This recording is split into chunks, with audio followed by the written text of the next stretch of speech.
morte do adulto. Diane West. Este é um trabalho de análise literária e não visa reproduzir os pontos de vista e opiniões da autora. Posso aqui fazer ilações, comparações ou exemplificações para com a política do dia, cultura ou eventos atuais. Diane West é escritora, colunista e pensadora conceituada norte-americana. É figura presente na TV e em programas de debate. Possui uma mente dotada de conhecimento e se identifica com valores cristãos conservadores. É uma mulher respeitada por sua destreza e intelectualidade. E certamente deveria inspirar verdadeiramente as mulheres que se dizem independentes e empoderadas sem o ser realmente. Diane West é, sem dúvida, o nobre retrato do que é uma mulher de valor e de perfil empoderado, no melhor sentido do termo.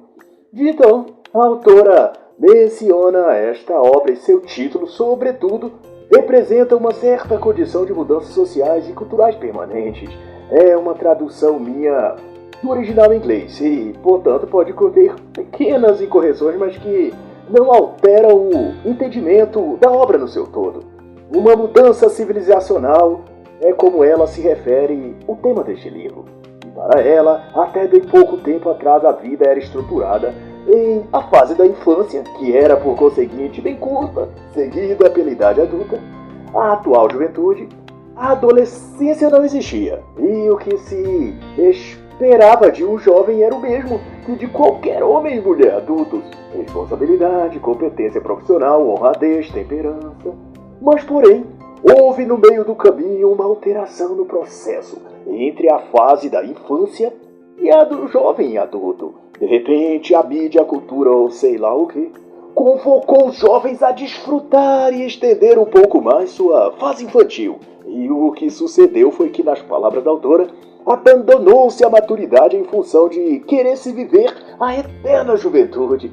Criou-se uma cultura da adolescência perpétua. Diana, então, reflete que até 1940 e seus meados não aparecia no contexto social a palavra adolescente. Não se mencionava isso e parecia não haver muito o que se pensar sobre isso. Havia crianças e adultos. E significativamente, à medida que iam crescendo, as crianças queriam logo se tornarem adultas, serem recebidas no rol de pessoas reconhecidas como capazes e amadurecidas. Aos 13 anos de idade, o garoto e a garota já ansiavam serem tratados como gente adulta e tinham diversas responsabilidades assumidas que denotavam sua transição da infância e inocência do mundo infantil para o mundo das responsabilidades dos adultos. Mas, de acordo com a autora, esse processo cultural e até psicológico foi sendo modificado. Ao invés de aproximar as crianças de 13 anos para mais perto do mundo adulto, se fez o inverso. As comprimiu para que estivessem sempre próximas do universo infantil que elas deveriam abandonar. Elas foram sendo levadas a objetivar não o estado de maturidade, mas sim a fuga das responsabilidades e o comportamento da infância, só que com mais liberdade dos controles dos pais.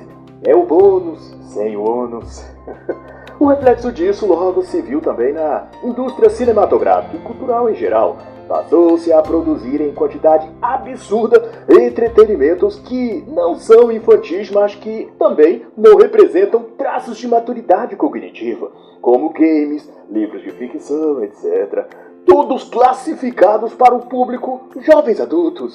E desde então, seriados de TV, filmes, games online e até parques de diversão foram sendo adaptados para esse público, ao mesmo tempo que estudos e pesquisas ditas científicas vão sendo produzidas para conformar essas pessoas na fase da imaturidade perpétua, fazendo de conta que tudo isso é absolutamente normal.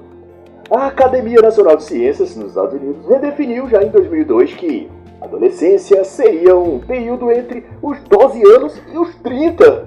A Fundação MacArthur produziu um grande projeto de pesquisa onde demonstrava que a transição para a idade adulta não termina até os 34 anos de idade. Duas pesquisas no Reino Unido chegaram ao percentual de 27% de filhos adultos que não eram capazes de viver por conta própria e permaneciam na dependência dos pais. E quando se trata de adultos casados, 46% se refugiam na casa dos pais por não conseguirem viver por sua própria conta e risco. Na Itália, outra pesquisa mostrou que 1 em cada 3 jovens de 30 anos acima nunca deixavam a casa dos pais. E entre os americanos, 25% dos homens entre 18 e 30 anos não saíam da aba de seus pais para cuidarem da própria vida. Concomitante a isso, diversas pesquisas também pontuaram que milhões de americanos entre 18 e 49 anos tinham por hábito assistirem regularmente programas infantis como Bob Esponja ou Nickelodeon, atrações televisivas típicas das idades de 6 e 11 anos. Diane West ressalta então o que afirmou a ex-executiva de marketing da Universal, Kate Jones, quando disse que não havia nenhuma demarcação clara do que é para os pais e o que é para as crianças. As músicas eram as mesmas e os modos de vestir-se também.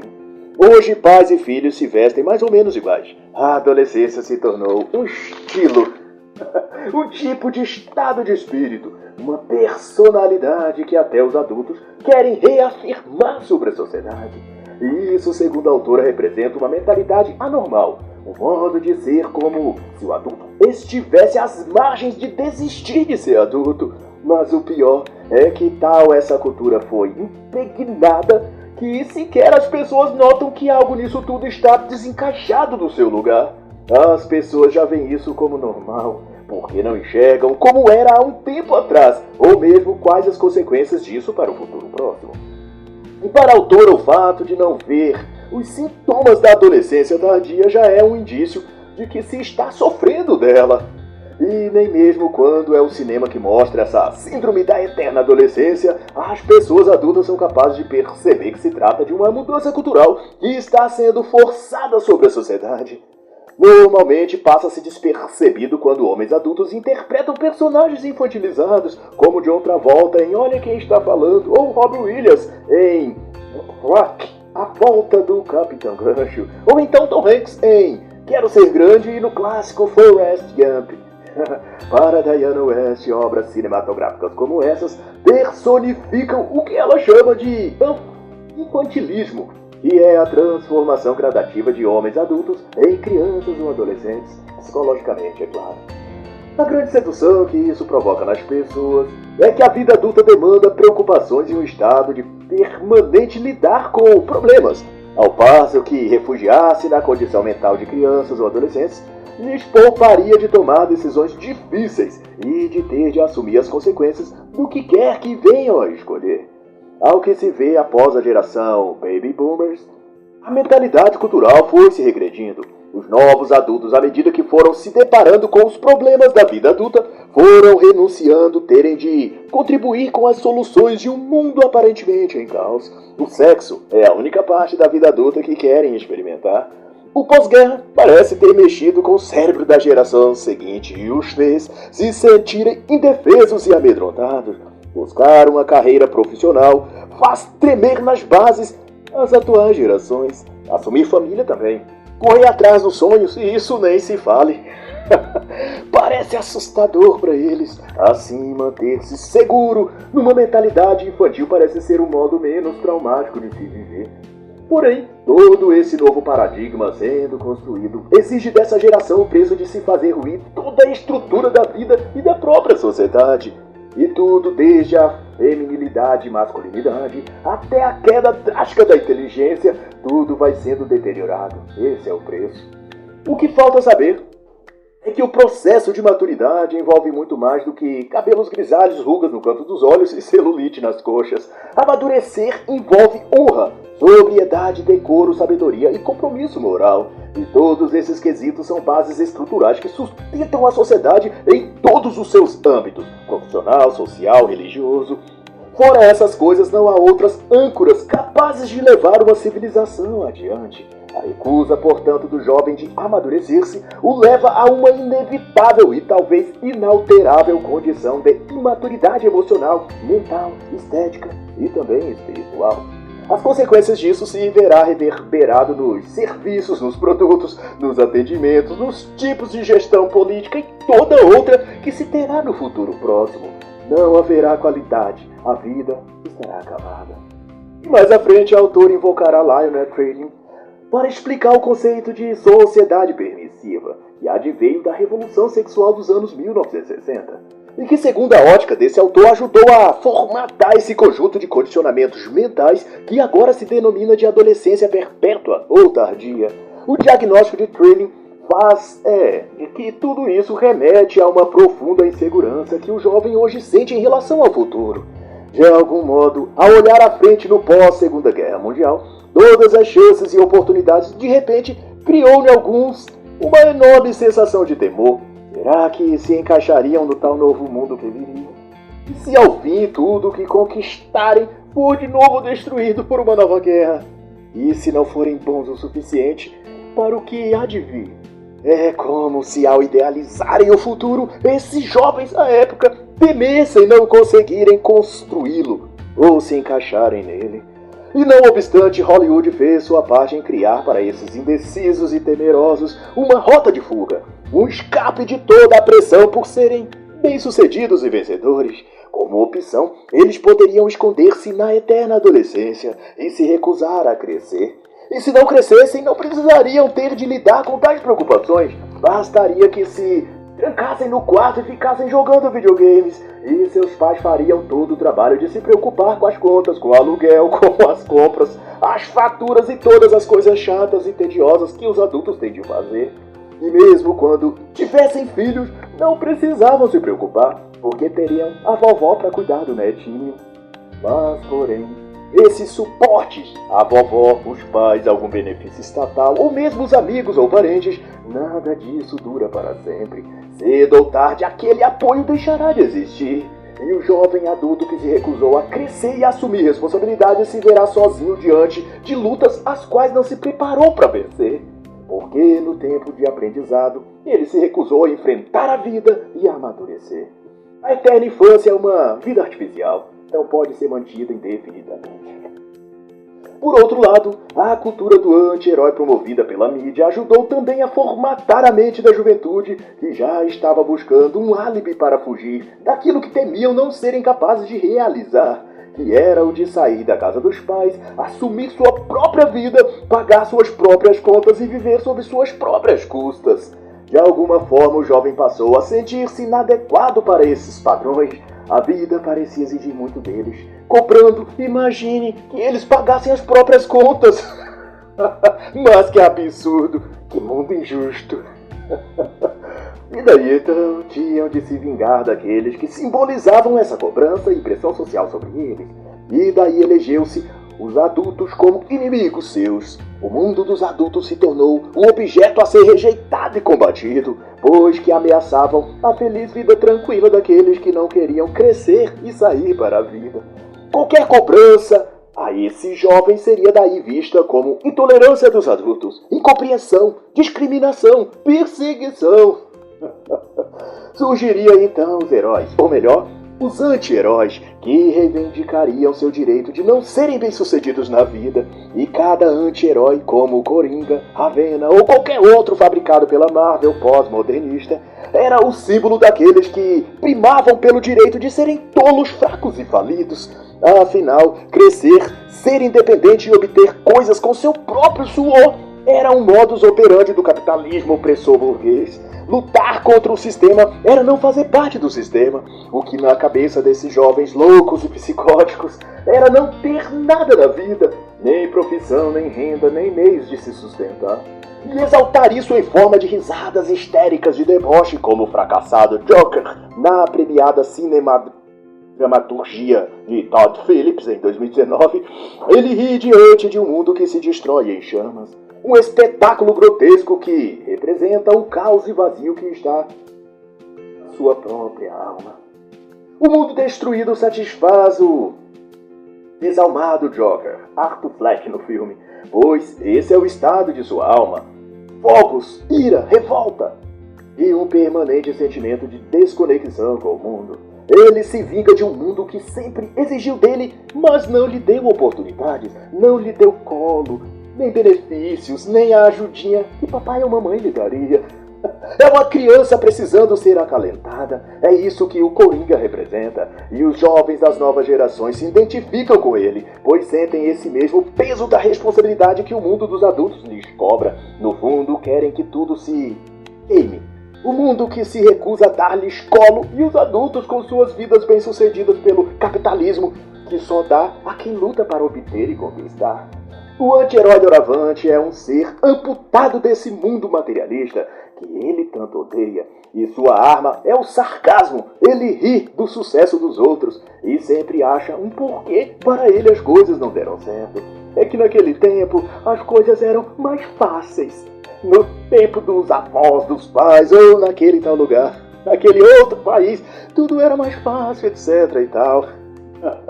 Sempre há para os jokers da vida algum pretexto de porquê para alguém a coisa deu certo e para ele não dá. A desculpa é um cinto de salvação e ele se põe agarrado para nunca sair daquela infância mental e se comportar como homem feito ou mulher feita, e então abraçar a vida como ela é, com seus espinhos e flores, e bravamente lutar pelo que quer. Mas o problema também é esse: eles não sabem o que querem. E na ausência de metas e objetivos acabam procrastinando tudo de camarote, assistindo a vida passar, supondo que sempre terão quem irá lutar por eles: seus pais, seus avós, familiares ou o governo. Essa é uma atitude adolescente, conclui a autora na página 22. Mas, no objetivo de serem incompetentes e acomodados, os jovens pós-modernos não estão sozinhos. Eles contam com a ajuda também do sistema jurídico, além da mídia e indústria cultural, como já dito. Em 2002, o jornal britânico The Guardian estampou em matéria a decisão da justiça italiana no caso Andreoli, que repercutiu em todo o mundo. Na sentença, o tribunal ordenou que o pai de Marco Andreoli pagasse a seu filho, o qual não se relacionava bem com seu pai, o valor de $1.000 por mês por tempo indefinido. Isso porque o filho, Marco Andreoli, não sabia bem o que queria fazer da vida e até que decidisse, não poderia se acostumar a uma vida abaixo dos padrões que tinha sido criado enquanto vivia com os pais, que eram empresários.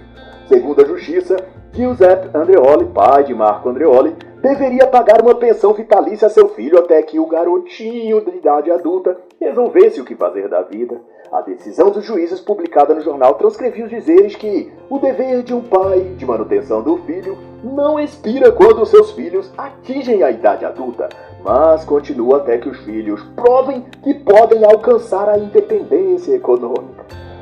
Mas nem sempre os filhos precisam entrar na justiça para obter o apoio dos pais. Voluntariamente, pais e mães modernas criam os filhos para nunca saírem do ninho. Fazem todos os seus gostos e vontades e dizem sim para tudo que eles querem.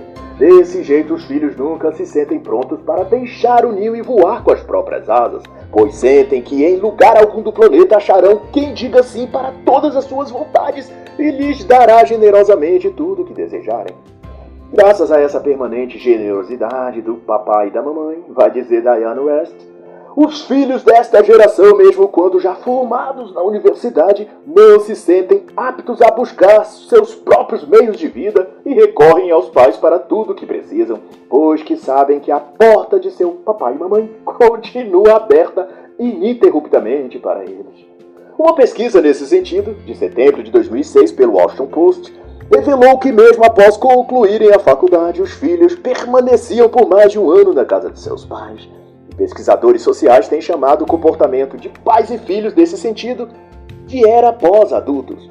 E identificam que a superproteção dos pais para com seus filhos gera um hábito de comportamento frágeis, indecisos e intolerantes, além de consequentes que tendem à rebeldia, pequenos ou médios delitos, mau humor, arrogância, perda de sentimento de solidariedade, etc.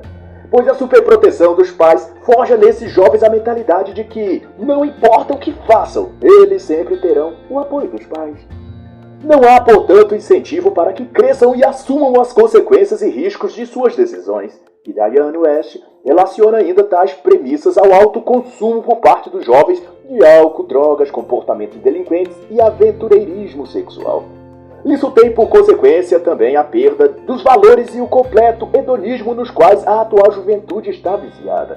Obrigações, responsabilidades e habilidades morais e profissionais foram desestimuladas na juventude por parte, desta vez, das escolas, e querem e atuam para que esses jovens nunca cheguem à plena formação emocional e cognitiva. Deixá-los na permanente condição mental infantil é conveniente aos propósitos de manter essa geração emburrecida e alienada.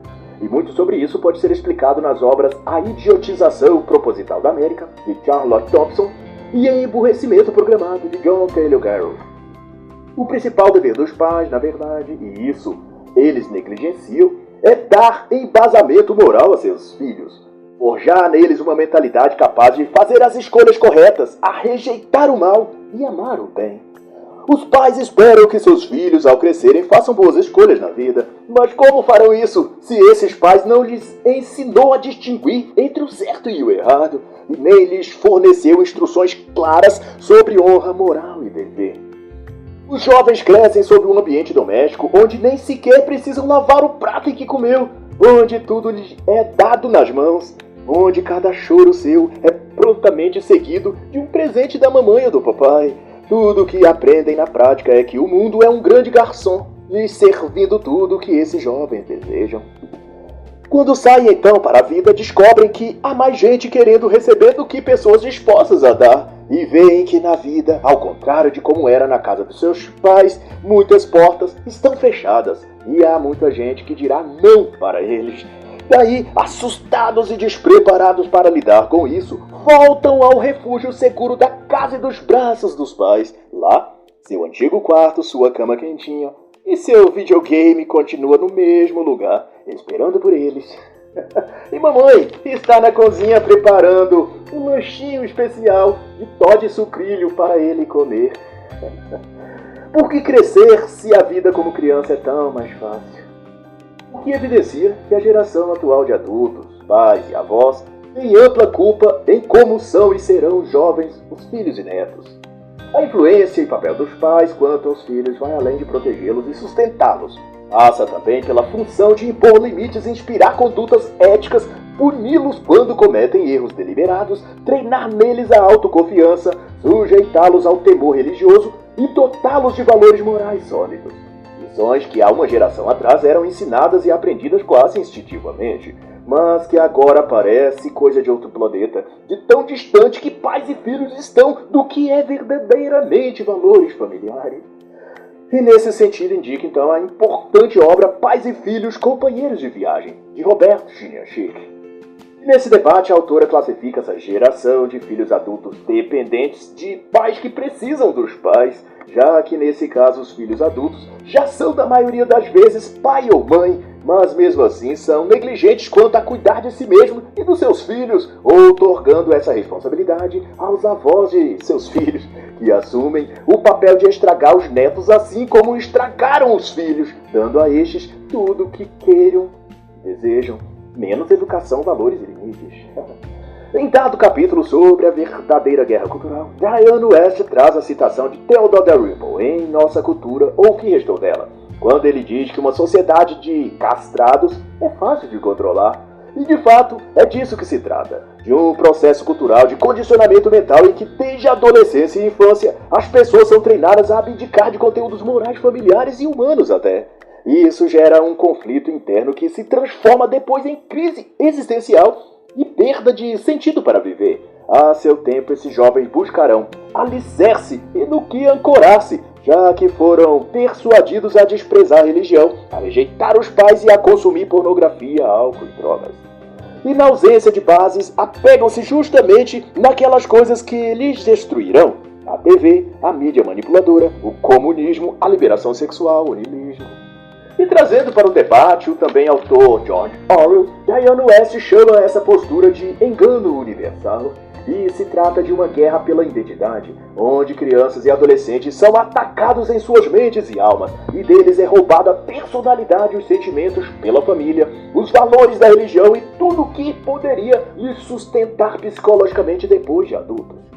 E essa guerra acontece nas salas de aula. Cada jargão repetido como branco, hétero, burguês, opressor, ou quando conclamam que o capitalismo é mau, ou que a igreja cristã patriarcalista oprimiu negros e mulheres. Cada vez que isso é repetido pelos professores e depois pela mídia e filmes, Uma batalha pela mente desses jovens está sendo travada, e na maioria das vezes eles serão vítimas capturadas desse inimigo ideológico.